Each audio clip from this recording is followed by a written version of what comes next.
अच्छा जी बच्चे, आज का हमारा टॉपिक है ऑक्साइड्स ऑफ सल्फर। आपने इससे पहले कार्बन के ऑक्साइड्स के बारे में देखा था। आपने देखा कि कार्बन के ऑक्साइड किस तरह से हमारे लिए पॉल्यूटेंट है। Carbon dioxide green house effect पैदा करता है, जबकि कार्बन मोनोऑक्साइड जो है वो सफोकेशन और डेथ का सबब बनता है। तो ये तो थे कार्बन के ऑक्साइड्स के असरात।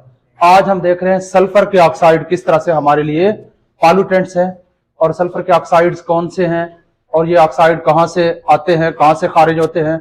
उसके बाद फिर हमने इनके इफेक्ट्स देखने हैं कि ये किस तरह से हमारे एटमॉस्फेयर को जो है वो आलूदा कर रहे हैं, हमारे एटमॉस्फेयर के लिए पॉल्यूटेंट्स हैं। तो बच्चे स्टार्ट करते हैं। सल्फर के ऑक्साइड्स कौन से हैं? SO2 sulphur dioxide and SO3 are oxides of sulphur. Oxides of sulphur, ये सल्फर के दो ऑक्साइड हैं, जो कि कौन से हैं? SO2 and SO3, sulphur dioxide and sulphur trioxide. अच्छा जी बच्चे, अब ये हमारे एटमॉस्फेयर में कैसे आते हैं, इनके सोर्सेज क्या है? तो सबसे पहले हम क्या देखेंगे?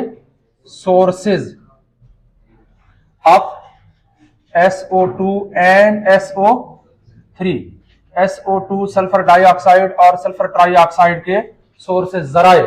अब अगर हम सबसे पहले बात करें कुदरती सोर्सेज की, कुदरती तौर पे जो ह्यूमन एक्टिविटीज के अलावा जो खारिज हो रहे हैं बच्चे, एक तो देखें वॉल्केनिक इरप्शन, इंसानों के हाथ में नहीं है, यानी आतिशफशा पहाड़ों का फटना, ये कुदरती तौर पे ये अमल हो जाता है, जिसकी वजह से सल्फर के ऑक्साइड जो है वो हवा में खारिज होता है। तो सबसे वॉल्केनिक इरप्शन, ठीक है ना, ये। और उसके बाद बच्चे यानी आतिशफशा पहाड़ों का फटना, ये एक सोर्स है ऑक्साइड्स ऑफ सल्फर के। और उसके बाद है bacterial decay of organic matter. आपके कोई ऑर्गेनिक मैटर पड़े हुए हैं, यानी सब्जियां, फल वगैरह, इसके अलावा और भी कोई जानदार जैसे मर जाते हैं, उनका गोश्त या और चीजें। ऑर्गेनिक मैटर मीन्स के कोई भी ऑर्गेनिक चीजें जो जानदारों से हासिल होती है, वो सारी चीजें। जैसे आप घर में जो है अपने बर्तन धोते हो, तो वहां से सब्जी और गोश्त के टुकड़े वगैरह नालियों में चली जाती हैं, तो वहां से उनकी बैक्टीरियल डीके स्टार्ट हो जाती है। बैक्टीरिया उनकी डीकंपोजिशन करना शुरू कर देता है, उनकी तोड़ फोड़ शुरू कर देता है। तो ये ऑर्गेनिक मैटर हैं, इनकी तोड़ फोड़ के दौरान सल्फर के ऑक्साइड्स हवा में खारिज होते हैं। तो bacterial DK of organic matter, DK of organic matter. Organic matter की जब बैक्टीरियल डीके हो रही होती है, तो सल्फर के ऑक्साइड्स हवा में खारिज हो रहे थे। अच्छा जी, एक और, फॉरेस्ट फायर, जंगलात को जब आग लग जाती है, जंगलात को आग लग जाती है, तो आग लगने के दौरान सल्फर के ऑक्साइड्स हवा में खारिज हो जाते हैं। फॉरेस्ट फायर्स, जंगलात को आग लगना, ये तो हो गया कुदरती सोर्सेज जिसके जरिए से सल्फर हवा में खारिज होती है। अब कुछ आर्टिफिशियल, जैसे हम जो कर रहे हैं, हमारे सरगर्मियों की वजह से, ह्यूमन एक्टिविटीज की वजह से हवा में जो सल्फर के ऑक्साइड्स खारिज होते हैं, वो किस तरह से खारिज होते हैं? देखें, फॉसिल फ्यूल्स का जलना न सिर्फ कार्बन डाइऑक्साइड खारिज करता है, बल्कि ये सल्फर के ऑक्साइड और नाइट्रोजन के ऑक्साइड भी खारिज करता रहता है। तो आप कह सकते हैं कि हम तो 80% जो सल्फर के ऑक्साइड हवा में खारिज होते हैं, वो कुदरती तौर पे नहीं, वो इन सोर्सेज के जरिए से नहीं, बल्कि वो किस तरह से खारिज होते हैं? वो हवा में जो है, जब हम यहाँ पे फॉसिल फ्यूल्स को जलाते हैं जमीन के ऊपर, तो इसकी वजह से क्या होता है? 80% सल्फर के ऑक्साइड्स हवा में खारिज होते हैं। अच्छा जी, तो आप लिख दें 80% of oxides of sulphur, oxides of sulphur emits, या डिस्चार्ज, इमिट्स ना करें, डिस्चार्ज करें, डिस्चार्ज हवा में खारिज होती है in air due to burning of fossil fuels, burning of fossil fuels. अब मजीद डिटेल में जाने की जरूरत नहीं है कि फॉसिल फ्यूल जो है हम कहां कहां यूज करते हैं, आपको पता है। फॉसिल फ्यूल्स हम घर में भी जला रहे हैं, हम गाड़ियों में भी यूज कर रहे हैं, पेट्रोलियम वगैरह, इंडस्ट्रियल यूनिट्स में भी हम ये काम कर रहे हैं, फॉसिल फ्यूल्स को जला रहे हैं, फैक्ट्रीज में हम ये काम कर रहे हैं। तो फॉसिल फ्यूल्स के जलने से क्या हो रहा होता है हवा में सल्फर के ऑक्साइड, जो कि 80% जो सल्फर के ऑक्साइड हैं वो हमारे एक्टिविटीज की वजह से हवा में खारिज होती है। अब बच्चे हमने देखना है इफेक्ट्स कि सल्फर के ऑक्साइड्स के इफेक्ट्स क्या है, असरात क्या है। इफेक्ट्स पहले हमने देखे थे सोर्सेज, ठीक है बच्चे, यानी कहां से खारिज होते हैं, कहां से आते हैं ये। अब हम देख रहे हैं इनके असरात। बच्चे सल्फर के ऑक्साइड के दो खतरनाक असरात है। एक तो ये दमा के पेशेंट के लिए इंतहाई खतरनाक है, क्योंकि इनका इरिटेटिंग स्मेल होता है, कलरलेस होते हैं, कोई कलर नहीं होता, लेकिन इनका जो स्मेल होता है वो इरिटेटिंग है, एलर्जी पैदा करती है गले के अंदर या फिर आपके रेस्पिरेटरी ट्रैक में, ठीक है बच्चे। तो जब रेस्पिरेटरी ट्रैक में या रेस्पिरेटरी सिस्टम में, फेफड़ों के अंदर या फिर आपके ट्रैकिया, ब्रोंकाई, ब्रोंक्यूल्स के अंदर जब इरिटेशन होती है तो ये खास तौर पे एलर्जी के मरीजों के लिए यानी दमा के मरीजों के लिए इंतहाई खतरनाक है, आम पब्लिक के लिए भी खतरनाक है, क्योंकि ये सांस की बीमारियों का सबब है। तो हम क्या कहेंगे, it has a irritating smell, it has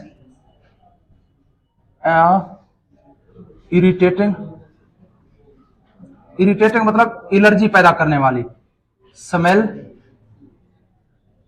that causes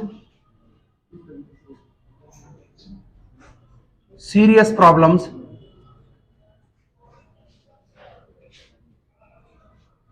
for asthmatic patients,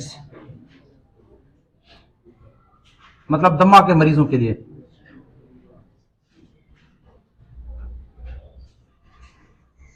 के लिए सीरियस प्रॉब्लम जो है वो क्रिएट करते हैं। हो गया बच्चे। और उसके बाद इनका एक और इफेक्ट है, ये एसिड रेन का सबब बनते हैं। एसिड रेन का सबब कैसे बनते हैं ये देखिए जरा। सल्फर के ऑक्साइड है, फर्ज करते हैं SO2 है या SO3 है, ये जब हवा में खारिज होते हैं तो हवा में वाटर के वेपर्स होते हैं, पानी के बुखारात ना, इनके साथ मिलकर, पानी के बुखारात के साथ मिलकर सल्फ्यूरिक एसिड बनाते हैं। क्या बनाते हैं, H2O के साथ मिलकर क्या बनाते हैं, sulphuric acid, H2SO4 sulphuric acid बनाते हैं। और फिर बारिश के पानी में ये सल्फ्यूरिक एसिड शामिल हो जाती है। जब बारिशें होती हैं तो क्योंकि हवा में पहले से सल्फ्यूरिक एसिड मौजूद है, तो फिर ये सल्फ्यूरिक एसिड बारिश के पानी में शामिल हो जाती है, जिसकी वजह से एसिड रेन जमीन के ऊपर गिरती है। फिर एसिड रेन के काफी खतरनाक असरात हैं, वो हम आगे जाके डिस्कस कर लेंगे। वैसे सिंपली अगर मैं बता दूं तो जो बिल्डिंग्स की खूबसूरती को काफी नुकसान पहुंचाता है, ये तो चलो एक छोटी सी फैक्ट है। खैर तारीखी बिल्डिंग जहां जैसे ताजमहल है, जैसे पूरी दुनिया में जहां खूबसूरती के लिए मशहूर बिल्डिंग्स हैं, तो उनको तो जब इफेक्ट करेगा तो उनकी जिंदगी के लिए तो ये खतरनाक है एसिड रेन। लेकिन एसिड रेन हमारी जमीन के ऊपर दरख्तों के लिए खतरनाक है, पौधों और फसलों के लिए खतरनाक है, जमीन की तेजाबियत में इजाफा कर रहा है, जिसकी वजह से फसलें काश्त करना मुमकिन नहीं रहता। तो और इसके अलावा ये यहाँ से हैवी मेटल्स को जमीन के ऊपर से वॉश आउट करके दरियाओं नदी नालों में गिरा देता है, जिसकी वजह से वहां जो दरियाओं नदी नालों के अंदर मछलियां हैं और बाकी जो इक्वेटिक लाइफ है वो काफी ज्यादा डिस्टर्ब हो जाती है। अब आप खुद समझ रहे हो कि किस तरह से लाइफ को जमीन के ऊपर एसिड रेन जो है वो इफेक्ट करती है। लेकिन फिलहाल ये कि सल्फर के जो ऑक्साइड है वो एसिड रेन का सबब बनते हैं। ऑक्साइड्स ऑफ सल्फर क्या करते हैं, reacts with water vapours, water पानी के बुखारात के साथ रिएक्ट करता है, प्रेजेंट इन एयर जो कि हवा में मौजूद होते हैं, present in air.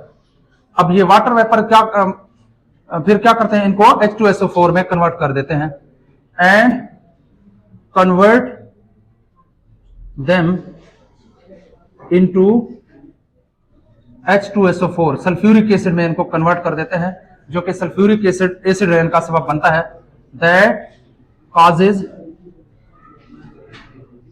Acid rain, जो कि एसिड रेन का सबब बनता है। क्लियर बच्चे। तो ये आपके ऑक्साइड्स ऑफ सल्फर है। अब बात करते हैं ऑक्साइड्स ऑफ नाइट्रोजन की। आज हमने दो टॉपिक कवर करने हैं, एक ऑक्साइड्स ऑफ सल्फर, दूसरे ऑक्साइड्स ऑफ नाइट्रोजन। उनके भी ऐसे हमने सोर्सेज देखने हैं और फिर उनके इफेक्ट्स देखने हैं। तो नेक्स्ट हमारा टॉपिक है ऑक्साइड्स ऑफ नाइट्रोजन। नाइट्रोजन का कोई एक ऑक्साइड नहीं है, नाइट्रोजन के कोई 5-6 ऑक्साइड हैं जिनको मजमूई तौर पे नॉक्स कहा जाता है, NOx, नॉक्सिस, नाइट्रोजन ऑक्साइड्स। बच्चे अब ये कैसे, सबसे पहले हमने देखना है कि नाइट्रोजन के ऑक्साइड किस तरह से हवा में खारिज होते हैं, यानी इनके हमने सबसे पहले देखने हैं सोर्सेज। अब इनके जो सोर्सेज हैं मैं आपको एक एक पॉइंट पॉइंट करके बताऊंगा। नंबर 1, नाइट्रोजन के ऑक्साइड्स बचे हवा में खारिज हो जाते हैं। जब नाइट्रोजन तो आपको पता है हवा में मौजूद है और ऑक्सीजन भी हवा में मौजूद है, ऐसे है कि नहीं है बच्चे? इधर देखना, ये नाइट्रोजन है N2, आपको पता है ये 78% है हमारी एटमॉस्फेयर के अंदर, ये पता है हवा में। अच्छा जी, और उसके बाद ऑक्सीजन 21% है, ठीक है ना। और ये मिलकर क्या बनाते हैं? नाइट्रिक ऑक्साइड बनाते हैं, NO। लेकिन आप सोच रहे होगे कि फिर तो NO की मिकदार काफी ज्यादा होनी चाहिए, ठीक है ना। फिर ज्यादा क्यों नहीं है? क्योंकि हमारे एटमॉस्फेयर में ऑक्सीजन 21% और नाइट्रोजन 78% है। फिर भी इतने ज्यादा नहीं बनते, बनते हैं पॉल्यूटेंट्स की हद तक बनते हैं। ये नहीं है कि कोई 78% नाइट्रोजन के ऑक्साइड बने, ऐसा नहीं हो रहा बच्चे। ये कुदरत का निजाम है, ये आपस में रिएक्ट नहीं करते, आमतौर पे ये आपस में रिएक्ट नहीं करते होते। तो हवा में कार्बन नाइट्रोजन भी मौजूद है, ऑक्सीजन भी मौजूद है, ये आपस में रिएक्ट नहीं करते। हाँ अलका, जब इनके ऊपर हीट पड़ जाए, जब ये हीट अप हो जाए, जैसे आप बर्निंग कर रहे हो, यहां पे आग जला रहे हो, तो यहां पे नाइट्रोजन के ऑक्साइड भी मौजूद है, सॉरी यहां पे नाइट्रोजन भी मौजूद है हवा में। यहां आप आग जला रहे हो, यहीं जमीन के ऊपर, जहां हवा तो मौजूद है, यहां नाइट्रोजन भी मौजूद है हवा में, ऑक्सीजन भी मौजूद है। अब मुझे बता दें, इस आग जलने के दौरान ये नाइट्रोजन ऑक्सीजन आपस में रिएक्ट करेंगे कि नहीं करेंगे? करेंगे ना। फिर क्योंकि इनको हीट मिल रहा है वहां पे, फिर ये आपस में रिएक्ट करके पहले पहले नाइट्रिक ऑक्साइड बनाते हैं, NO बनाते हैं। नाइट्रिक ऑक्साइड का फार्मूला क्या है? NO। अच्छा जी, इसके अलावा हवा में जब लाइटनिंग होती है, समझ रहे हो, जब चमक होती है बिजली की आसमान पे जब बारिशों के दौरान बिजली चमकती है, तो वहां पे भी स्पार्क होती है, ठीक है ना। उसकी वजह से भी ये क्या कर जाते हैं, नाइट्रोजन और ऑक्सीजन के जो ऑक्साइड हैं, नाइट्रोजन और ऑक्सीजन जो है ये आपस में रिएक्ट करके नाइट्रोजन के ऑक्साइड उस दौरान भी बनाते हैं। तो आप समझ गए होंगे कि इनके सोर्सेज मेन कौन से हुए बच्चे। हाँ जी बच्चे, क्या है? Lightning in air, lightning in air produces, क्या पैदा करता है? Oxides of, sorry nitric oxide लिख देते हैं, सबसे पहले ये करता भी यही है, nitric oxide in air as, इस तरह बनाता है N2 प्लस O2। लेकिन यहां पे क्या लिखेंगे? लाइटनिंग, यानी बिजली की चमक बारिशों के दौरान। अब ये आपस में मिलकर क्या बनाते हैं? NO। ये NO मींस नाइट्रिक ऑक्साइड, क्या? नाइट्रिक ऑक्साइड, नाइट्रिक ऑक्साइड बनाते हैं। इक्वेशन को बैलेंस करें, इस साइड पे 2 नाइट्रोजन, उस साइड पे एक, तो यहां पे क्या करेंगे? 2 लगा देंगे, इस साइड पे 2 ऑक्सीजन, उस साइड पे 2 ऑक्सीजन, इक्वेशन बैलेंस हो गया। अब ये नाइट्रिक ऑक्साइड जो है ये सिर्फ यहां नहीं पैदा हो रही बच्चे, ये नाइट्रिक ऑक्साइड बर्निंग के दौरान भी पैदा होती है। नाइट्रिक ऑक्साइड आल्सो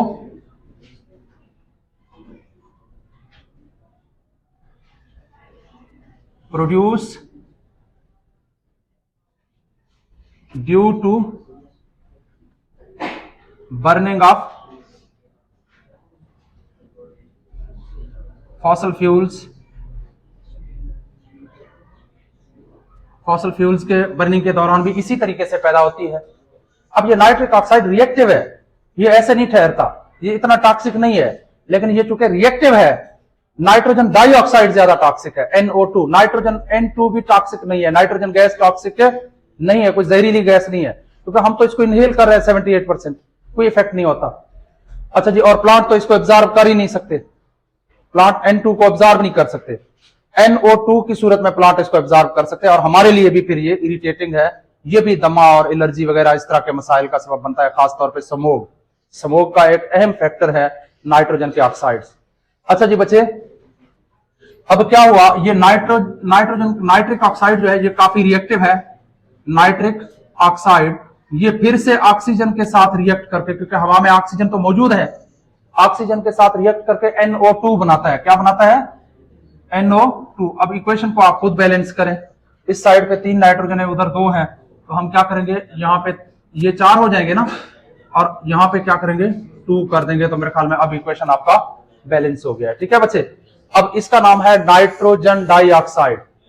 ठीक है बच्चे, अब बच्चे ये हमारे लिए खतरनाक है, इसके अब हमने देखने हैं इफेक्ट्स। क्या देखने हैं? इसके इफेक्ट्स। इसके इफेक्ट्स क्या हैं? नाइट्रोजन के ऑक्साइड का जो मेन इफेक्ट है वो ये है कि नाइट्रोजन के ऑक्साइड नाइट्रिक एसिड हवा में बनाते हैं। क्या बनाते हैं? हवा में मौजूद वाटर वेपर्स के साथ रिएक्ट करके क्या बनाते हैं? Nitric acid HNO3। ये भी एक स्ट्रांग एसिड है, बहुत स्ट्रांग एसिड है, सल्फ्यूरिक एसिड की तरह। और ये भी क्या करता है? एसिड रेन का सबब बनता है। एसिड रेन के इफेक्ट्स आपको मैंने अभी बता दिए। NO2 reacts with water vapours and produce क्या बनाता है? Nitric acid. इन एटमॉस्फेयर हवा में क्या बनाता है? नाइट्रिक एसिड बनाता है।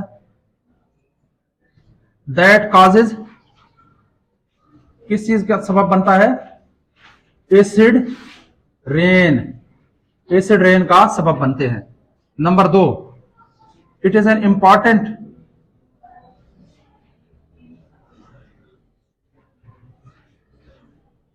Component of smog. ये मैं एक्स्ट्रा लिख रहा हूं, ऑफ स्मोग। ये स्मोग का एक अहम कंपोनेंट है। स्मोग किस लिए खतरनाक है? स्मोग इसलिए खतरनाक है कि ये सांस की बीमारियों का सबब बनता है, फेफड़ों की बीमारियों का सबब बनता है। दैट कॉजेज रेस्पिरेटरी, सांस की बीमारियों को कहते हैं रेस्पिरेटरी डिसऑर्डर्स। ये सांस की बीमारियों का सबब बनता है। तो ये नाइट्रोजन के ऑक्साइड्स के दो खतरनाक असरात हैं जो कि पॉल्यूटेंट के तौर पे ये काम करते हैं। और इस तरह से आज हमने देख लिया सल्फर के ऑक्साइड, उनके सोर्सेज, और नाइट्रोजन के ऑक्साइड, उनके सोर्सेज और इफेक्ट, सल्फर के ऑक्साइड्स के भी सोर्सेज और इनके इफेक्ट्स। ये इंपॉर्टेंट क्वेश्चन है लॉन्ग के लिए भी और शॉर्ट के लिए भी। इस दफा तो इस चैप्टर से बच्चे शॉर्ट हैं तो आपने इनको शॉर्ट के लिए याद करना है।